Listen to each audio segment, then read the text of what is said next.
Mayonnaise Chef Aïda, la référence. Yaay chef. Mère Vitale, sel te wóor moo ko yor. Les poulets fumés Atis à la découverte d'un concentré de saveurs. Chez Yonema, des ustensiles de qualité pour une cuisine délicieuse. Live Cuisine, la cuisine autrement. Donnez une nouvelle vie à votre intérieur. Allure Couture s'habille en toute harmonie.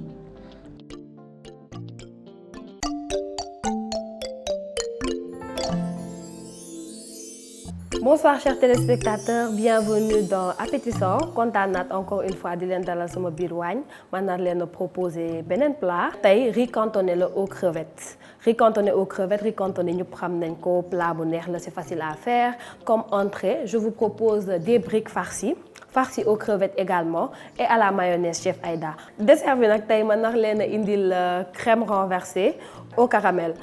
Dessert bu gaaw la di ngeen gis ne que voilà su ngeen paree ngeen jugé ma Khadija kan moo dàkk defar dessert. Donc pour commencer damay njëkk a defar sama riz cantonné léegi teg naa sama cin def naa ci ndox damay ñëw defar sama ñànkatang damay dem sebet ceeb bi jël sama inde teg ko tey sama ceeb defar sama ñànkatang après su ma paree jublu ci sama marinade ingrédients yaa ngi nii. Les steaks de merguez Atis tey ñoom ñoo ñëwaat poulet Atis moom xam ngeen ne man ak moom depuis le début donc tey steak yi laay utiliser. Fàtte benn yoon xaaral ma teg ndànk ceeb bi ndax kii boo koy laal doo laal ki leneen huile Chef Aïda mu ngi nii comme d'habitude ci biir waañ bi ak mayonnaise Chef Aïda. Alors première étape bi nag moom laay def nii mooy damay defar samay feuilles de brique dugal ko au four pour mu xaw a doore après ma defar sama farce pour feuilles de brique yi am naa fi samay feuilles de brique am naa fi sama ay moule disposé naa ci sama papier cuisson donc damay jël feuille de brique bu ne daal di koy dagg au milieu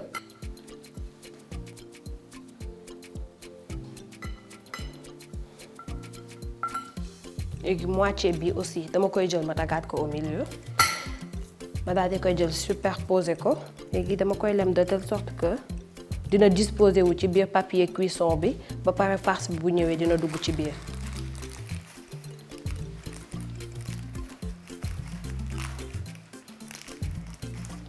Voilà nii lay mel léegi je répète le procédé pour toutes les feuilles de brique restantes jusqu'à ce que moule bi remplir bu baax.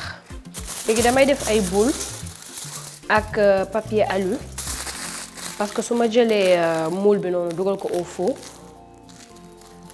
mën na jug suy doore léegi avant ma koy enfourner damay jël sama benn bouteille huile Chef Aïda ma daal di def tuuti rek. ci kaw feuille de brique yi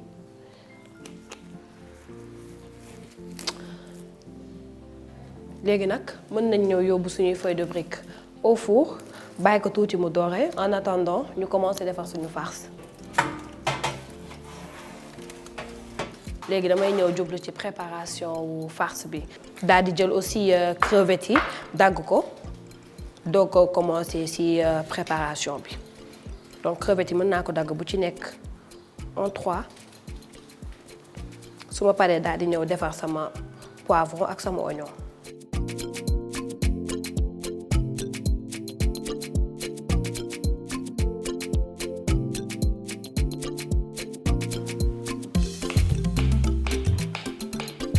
pare naa dagg légumes yi ak crevettes yi ak olive bi.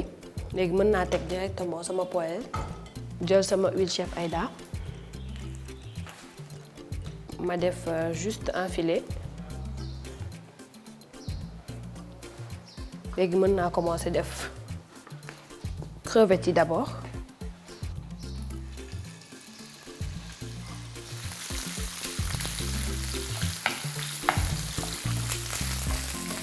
mën naa commencer def sama assaisonnement yi fii nii am naa du sel ma def tuuti rek comme que crevette dafa saf xorom ba pare léegi damay def de l'ail en poudre à volonté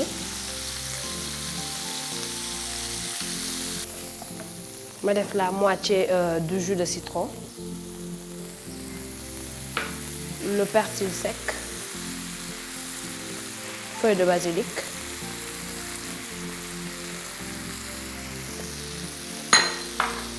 poivre ak piment.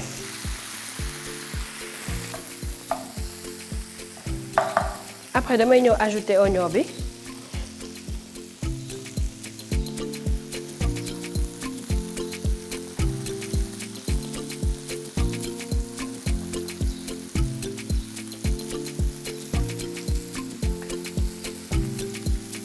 Léegi je termine par les poivrons.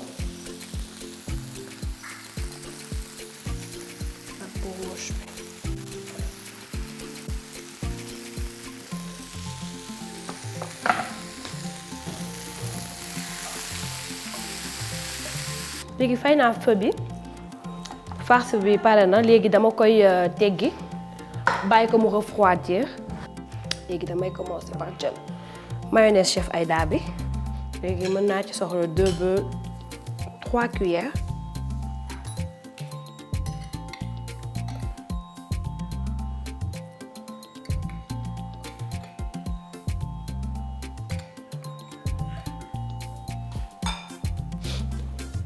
farce bi sedd na donc mën naa ko ci ñëw ajouter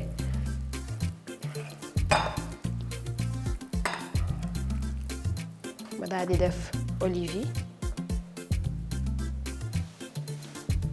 léegi ma mélanger le tout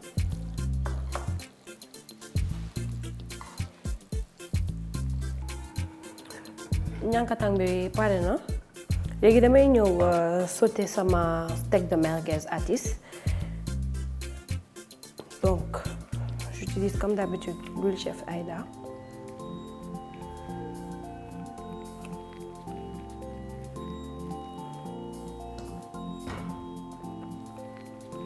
Steak de merguez atis c'est déjà assaisonné, donc soxlawul ma ci def benn épice.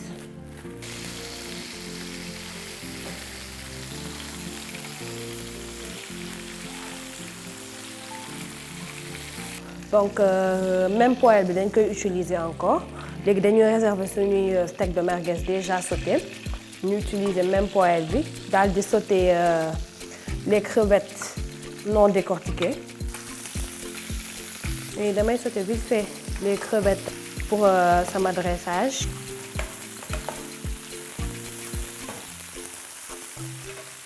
léegi nag maa ngi toll ci étape bu defar sama marinade alors damay jëlaat huile chef Aïda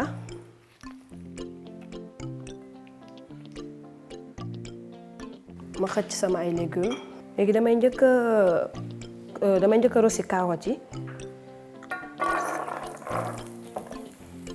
damay xaar tuuti mu daal di jàpp léegi damay ñëw ajouter crevettes yi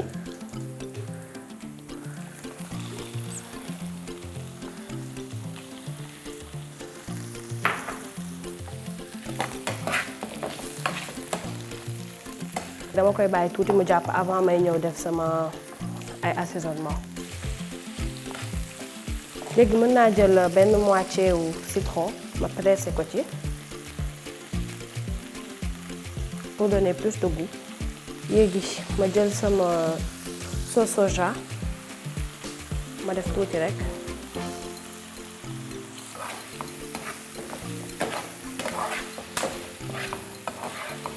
am naa fi du coriandre sec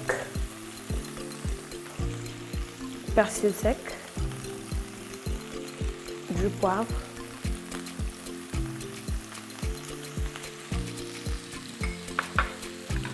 du piment def tuuti sel rek def curcuma pour donner de la couleur léegi mën naa ajouter un peu d'eau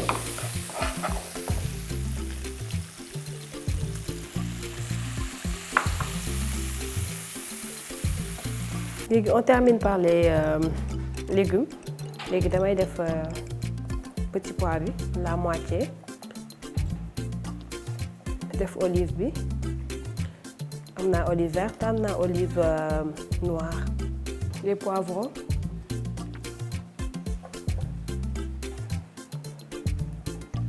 le maïs doux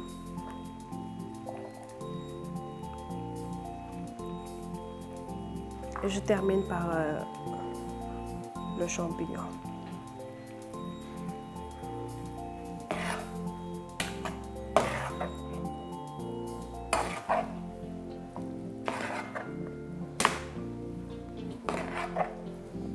léegi damay ñëw rek defar damay mélanger le tout ñu dem à table déguster dalal suñu invité comme d'habitude.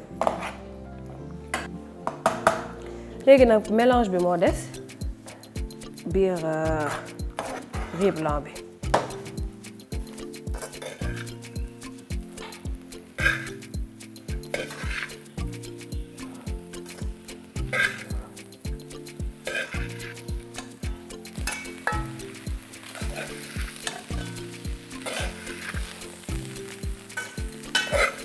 Voilà, suñu riz cantonné pare na lii la ñu am comme rendu. On peut passer directement au dressage daal di dalal suñu invité ñëw déguster def suñu waxtaan bu neex.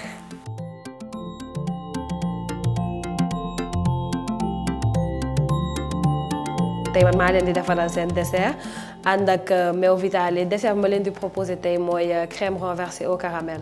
dinaa soxla lait Vitale tey dinaa utiliser lait entier stérilisé de Vitale. dinaa ci soxla 750 ml maanaam benn bouteille ak moitié. ingrédients yi ñu ngi nii dinaa soxla 10 œufs 4 jaunes d'œufs 300 g de sucre un verre d'eau une cuillère à café de jus de citron et de l'eau de fleur d'oranger. léegi damay jël sama casserole ma teg ko au feu ma daal di jël sama ñaari bouteille Vitale parce que 750 ml laa ciy soxla. léegi damay ñëw sotti directement Vitale bi.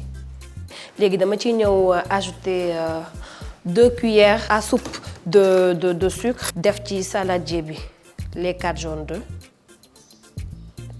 et puis je rajoute les 10 œufs.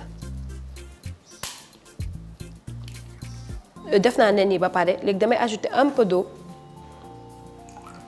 le jus de citron et l'eau de fleur d'oranger. Voilà, su ma defaree léegi sama mélange ba pare damay jël sama casserole de lait Vitale ma daal di ko ci incorporer ndànk.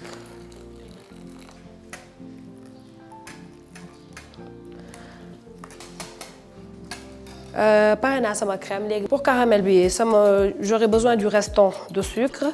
léegi damay njëkkee def sucre bi ba pare après ma daal di def un peu d'eau. léegi mën naa ñëw éteindre sama feu. caramel bi pare na. su may remplir samay ramequin damay commencer par verser caramel bi ba pare. bu ci nekk rek mën naa def 2 cuillères.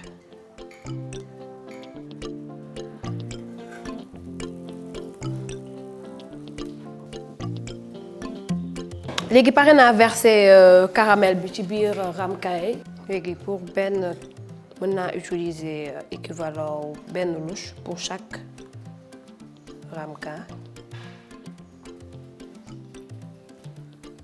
léegi pare naa remplir sama ay ramequin. léegi damay ñëw yóbbu ko directement au four. on va faire une cuisson au bain-marie. léegi plaque bi remplir nañ ko ndox ba pare préchauffé nañ four bi donc war na tàng. damay ñëw directement yóbbu sama ay ramequin.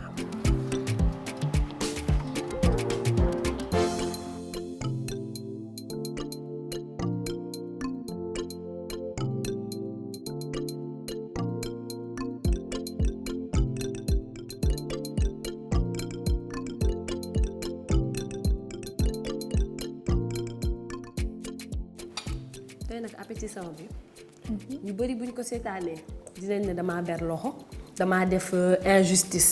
ndaxte jigéen bu ma fi dalal. da ngay dugg ci waañ bi.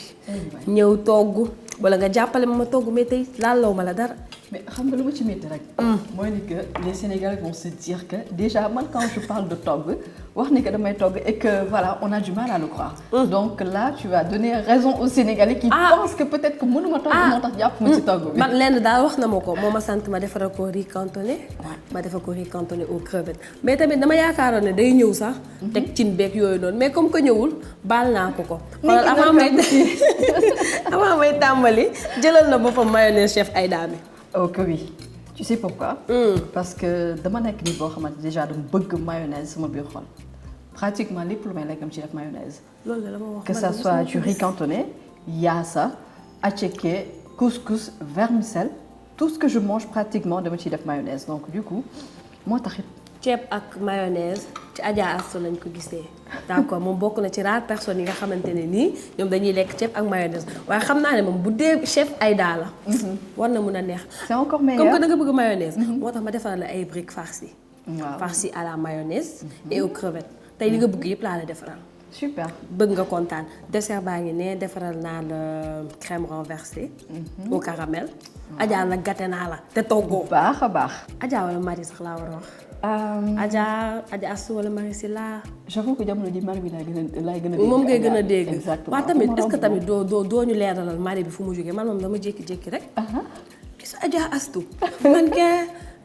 nu mu tuddati présentatrice animatrice mu ñëw di feeñ ci série te après je me suis rendu compte que c'est pas la première fois mu def cinéma te ku ko seetaan di nga xam ne kii lu muy def macha allah mën na ko et que du ci novice quoi te man ci dama for ci weewu bay ñu nekk def nga ñaari production am na benn boo def en 2004 am na boo def en 2007 donc lii muy def nii macha allah du ci como bah effectivement comme tu l'as si bien dit en fait Adja Astou en quelque sorte c'est une personne qui est passionnée d'art de culture et tout ça. Et j'avoue que le cinéma, depuis toujours, ça a toujours été ma passion. Ok. Je me rappelle, il y a 13 ans, ben un magazine en France, nous m'a interviewé, nous après la mode, après la mode, je m'attaque au cinéma. J'ai vu ce poste. Exactement, c'était il y a 13 ans avec Khady Ndiaye Bijou, à qui je fais un coucou au passage. Donc, je suis pratiquement de mon gomon. Mais juste avant même en France, déjà, commencé un peu dans milieu cinéma.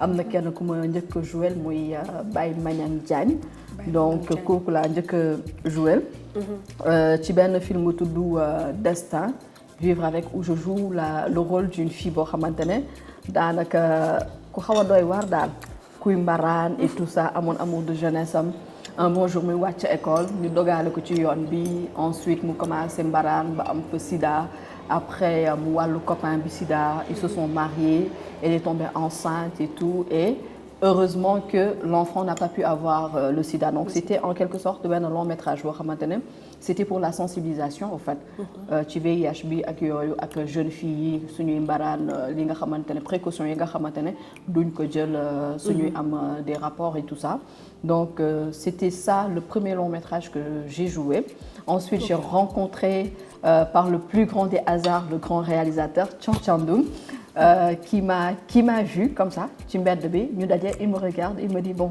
on fait un casting donc on cherche une princesse et tout ça si ça t'intéresse toutefois tu passes ma xool kii bi flyers yi ma ne bon ok pourquoi pas le lendemain madame j'ai fait le casting je l'ai réussi et on a tourné ensemble Diarou bi 2 une très belle expérience boo xamante ne voilà c'était que du bonheur on était jeunes on était fous on avait la tête remplie de rêves et c'était quelque chose boo xamante ne ça réunissait ñun ñëpp même rêve bi la ñu amoon c'était d'être au devant on te voit dans une nouvelle série sur A+, série bu mag Ninki Nanka. Effectivement en fait ce qui s'est passé moi après ça je me suis mariée. Ok. Donc même quand je me suis mariée étant enceinte de ma fille à 4 mois de grossesse même am na joué na benn second rôle pas second rôle ça je dirais c'est limite c'était un peu figurante et tout ça ci benn production de ndem si yàlla Cheikh Fanti Camara un Guinéen un réalisateur guinéen donc j'ai joué là-bas après ça ma am sama doom et tout ça j'ai arrêté un peu les défilés continuer juste di def des émissions comme Style et Mode et tout ça et bi ma demee ba sama doom bi dëgër et tout comme ça par hasard on m'appelle pour un casting avec le studio Sankara DJ Awadi il m'appelle et tout il me dit oui on doit faire un casting je savais même pas c'était un casting de quoi exactement sama ki ma doon see moom la ñu wax woon sax donc on est partis ensemble quand j'ai fait le casting il me dit bon tu fais comme si tu présentais une émission mu teg moi je regarde la caméra oui bonjour je m'appelle Adja Astou Cissé voilà je parle et tout et là quand on a coupé il me dit mais bon sang toi tu es faite pour la télé ma ne ko quoi mu ne ma oh que oui déjà avant lui je me rappelle il y a plus de 15 ans Moïse Ambroise Gomis ndeysaan, il me le disait à chaque fois gisuma amoon télé tous les jours dama la doon mettre au devant parce que voilà tu es faite pour ça. Donc quand DJ aussi a fait cette remarque là, immédiatement il m'a mis en rapport avec El Hadj Ndiaye et tout, donc c'est comme ça que j'ai commencé avec la 2STV. Et là le cinéma en fait je l'avais mis en stand-by. Pour moi c'était un rêve perdu en fait. J'y allais plus et c'était une période boobu noonu, c'était pas aussi développé que ça. D'accord. Donc noonu ñu ci dem, après on m'a appelé ci ay yenn casting yi bëgg ma proposer yenn rôle yi, mais vu que dama fuy, je disais moi en fait soit c'est le meilleur ou c'est rien. D'accord. Donc si ñu doon proposer yenn rôle yi, je disais non et après en quelque sorte j'avais enfui en moi mon plus grand rêve, c'est de devenir une grande actrice et de pourquoi pas un jour marcher sur les marches de Cannes. Comme j'ai l'habitude de le dire, c'est mon rêve le plus fou. Délicieux. yow sama riz cantonné bi après rek gaaral booy dem dinaa la jox après defal la si barquette booy dem nga yóbbaale. xam nga nooy xamee damay lekk lu neex. li may lekk neex na quand je mange en fait au lieu même de parler je mange. maa ngi koy sentir ci suuf mais li ngay wax tamit dafa am solo. J'adore. Donc tey jii yow ban amoon nga optimisme que tey un bon jour loolu dina arrivé parce que nee nga da nga ko mettre en stand-by. yaa ngi nekkoon ci télé. après loolu dinaa ci ñëw. donc tey jii lan moo la doon poussé nga xalaat ne que bés dina ñëw. nga defaat cinéma te dina doon loo xam ne ni di nga ci gis sa bopp. En fait pour être sincère comme je t'ai dit en fait je l'avais enfui en fait ce rêve-là. Parce que à chaque fois qu'on me proposait, parce que moi en fait comme je l'ai toujours dit, je veux faire du cinéma. Moi quand je veux faire quelque chose, quand je fais quelque chose, j'y vais à fond, je veux bien le faire. Donc si c'est juste ñëw ci yenn yi ñu ma doon woo wala yenn yi ma doon gis et tout ça, en fait t'exposer, jouer ci loo xamante ne pratiquement ça te rapporte rien du tout. Je parle même pas de ce côté financier, mais le côté où ça peut t'ouvrir des portes au niveau international, où ça peut te propulser, nga am yeneen ouverture yoo xamante ne mën nga ci am. Donc moi, tant que j'avais pas ça, je disais non. Et donc du coup, voilà, buñ ma woowee pour le casting de Ninki Nanka. Quand j'ai fait le casting, le premier jour, tout le monde était content. Tout le monde avait dit que j'avais bien réussi et tout ça. Donc moi, quelques temps après, on m'appelle pour me dire oui, on a besoin de toi, il faut que tu viennes jouer le rôle et tout ça. Bon, il s'est passé autre chose, entre parenthèses. Mais bon, après, je suis partie comme ça. Tac, ça m'a fait, mais bon, c'est mon rêve, c'est une opportunité pour moi de le réaliser. Donc voilà, j'y vais à fond, quoi, franchement. J'ai demandé déjà le personnage de Marie, qui est Marie exactement. Donc on m'a expliqué un peu. Donc il faut savoir que Marie et Adja Astou se ressemblent tellement. Donc voilà, j'ai pas eu vraiment du mal à l'interpréter et tout. Donc voilà, c'est ce qui m'a amené dans ça. Donc yow similitude yooyu Mariam ak Adja Astou. ci ban côté la parce que Marie doy na waar de am na melokaan. Bon similitude yi suñu ko naree lim bëri na déjà rien que familialement parlant. Marie c'est une mère de famille. Elle n'est pas célibataire puisque son mari l'a abandonnée pendant 15 ans. En quelque sorte, elle est célibataire. Elle se gère toute seule. Elle a ses 2 enfants. Taawam bu jigéen, une fille. Mu toppal ci ku góor. Alors man Adja Astou, je suis divorcée depuis maintenant 3 ans. Que je suis divorcée et je vis avec mes 2 enfants. Sama taawu jigéen la topp ci ku góor. Déjà côté boobu noonu, il y a une similitude. Et j'adore tellement mes enfants. En fait, comme Marie nu muy def ak ay doomam bëgg leen protéger coûte que coûte, en réalité je suis comme ça avec mes propres enfants. Tu vois un peu, les gens dañ may wax ne que non, c'est comme si gëmewoo say doom, c'est comme si voilà tu les couvres trop et tout ça. Mais non, je veux juste protéger mes enfants. Je veux juste aujourd'hui donner une éducation boo xamante ne tey jii nii samay doom bëgg naa leen jox le bon exemple ba ñu egg fi nga xamante ne foofu laa bëgg ñu egg et tout ça.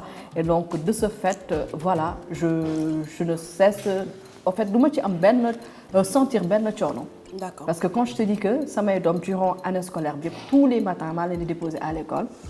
Tous les jours, quand je travaille pas l'après-midi suñu wàccee maa leen di jëli juste pour te dire en fait kii bi nga xamante ne proximité bi nga xamante ne am naa ko exactement ak samay doom. Il y a ce côté-là de Marie et Adja Astou. Un autre côté, moi, que Marie, elle n'a pas froid aux yeux. Marie, elle n'a pas peur de dire ce qu'elle ressent, ce qu'elle pense. En quelque sorte aussi, Adja Astou, elle est comme ça. Ok. Tu vois? Donc, am na yu bëri yoo xamante ne daal ñoom ñaar nuroo lañ ko. Est-ce que Marie du Adja tamit. nga ne baax na. non. Je me rappelle un jour dama dajeeg benn waaye mu xool ma mu ne ma mais yow ni ñu lay gisee ci film bi tàng nga de dans la vraie vie tu es comme ça. ma ne ko en fait c'est pas que dama tàng dans la vraie vie je suis gentille j'ai pas de problème mais c'est juste que je ne me laisse pas faire qui me cherche me trouve. Moi c'est juste ça. Marie tàng na Marie bëri na histoire Marie ñeme na ak si waate. osé na. Marie mu joué na ay séquences yoo xam ne nii tey voilà moog Sidi xaw nañoo kii. xaw a fóonante fii nii. ninki nanka bi ñëw na kii ko. à 2 reprises violé Marie. violé ko def ko ay affaire Marie assumé rôle bi. voilà te séquences yi bu ñëw bu gën a garaaw moom da koy ñëw jouer. sans gêne. Parce que tu sais tout à l'heure bi ñu commencé dama wax ni que en fait moi j'ai toujours voulu quelque chose qui me propulsait à l'échelle internationale et comme je t'ai dit Marie c'est un rôle. Moi je me dis quand tu te dis être actrice tu t'engages à une chose donc tu war a dem ba jeex parce que en signant le contrat. Quand tu demandes le personnage quand j'ai parlé comment était Marie. On m'a dit Marie déjà pour commencer c'est une jeune femme extravagante. Donc qui est tout le temps bien maquillée, bien habillée, bien coiffée, hyper sexy, limite tout le temps sa poitrine en l'air et tout ça, tu vois. Des fois, Adja Astou, pourtant dans la vraie vie, elle a toujours évité d'être aussi sexy, elle ne s'exposait pas. Mais il faut savoir qu'il y a le rôle et il y a le personnage. Donc moi j'ai signé pour ce rôle-là, on m'a expliqué le rôle c'est quoi. J'étais libre d'accepter ou de ne pas accepter, mais du moment où je me prétends dire que je suis actrice, donc ma gis ni que rôle bi lii la, pourquoi pas? C'est juste un rôle. C'est pas quelque chose boo xamante ne c'est ta vie, non. C'est quelque chose que tu portes, soo paree nga summi ko nga dem toog. Man nii que je regarde ça avec mes enfants. Je leur explique. xam naa ne tey su ma naree topp Adja lu ñu war a waxtaan dina bëri. xam nga da nga invité waxkat nag. nga fekk si keneen koo xam ne nii débat rek la wër. waxtaan bu ko tey nag man kay laa fi dalal. Adja war nga ma mën a ñëw defal fi benn aller retour. ñu xam ne. alkaati du bàyyi dóor. waay ne xaw ma kañ laa gëj a défilé. ok léegi may ma loolu 10 ans. may ma loolu défilé wu ma. may ma loolu ñu gis robe bi. nga ne d'accord, on va essayer et voir déjà ce que ça va donner. Alors.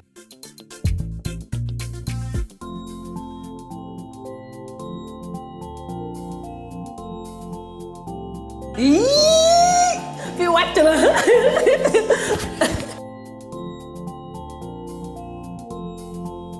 kontaan nañ. lii mooy alkaati du bàyyi doole tax nga fi. Mayonnaise Chef Aïda, la référence. Yaay chef. Mère Vitale, c'est le théour, mon coeur. Les poulets fumés attissent à la découverte d'un concentré de saveurs. Chez Yonema, des ustensiles de qualité pour une cuisine délicieuse. Liv Cuisine, la cuisine autrement. Donnez une nouvelle vie à votre intérieur. Allure Couture s'habille en toute harmonie.